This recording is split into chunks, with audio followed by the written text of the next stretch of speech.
Good morning, Ron, and good morning, everyone. It is Monday, March 23rd.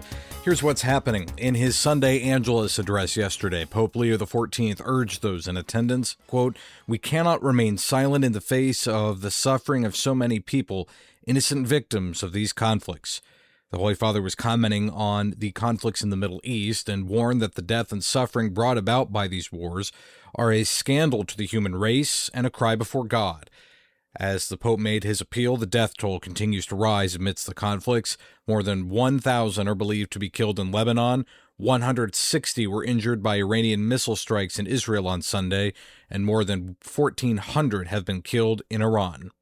Iran is responding to President Trump's deadline to reopen the Strait of Hormuz. Trump threatened a major strike on Iran's power plants if Tehran doesn't comply within 48 hours. A spokesman for Iran's military warned Sunday that if his country's fuel and energy infrastructure is attacked, Iran will strike the same type of facilities used by America and its allies in the region.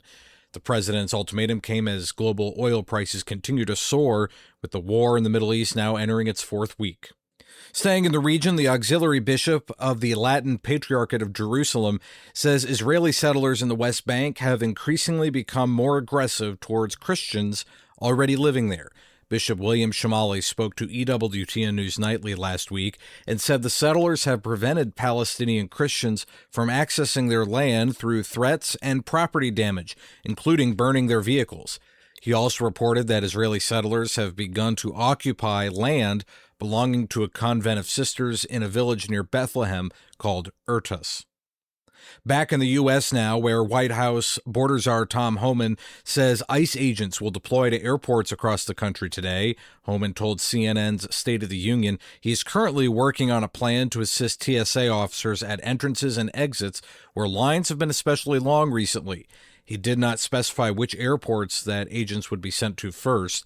Meanwhile, Transportation Secretary Sean Duffy says TSA wait times will get worse as the partial government shutdown continues.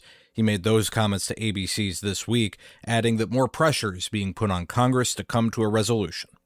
And the Artemis II rocket is back on the launch pad at Kennedy Space Center as a potential April trip to the moon draws closer.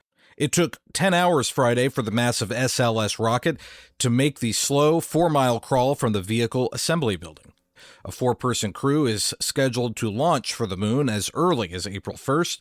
Artemis II was originally scheduled to launch earlier this month, but crews had to repair a helium leak in the fuel system. And that is the news this morning. I'm Matthew Handley. Back we go to Toledo. Here's Ron, Dave, and Pat.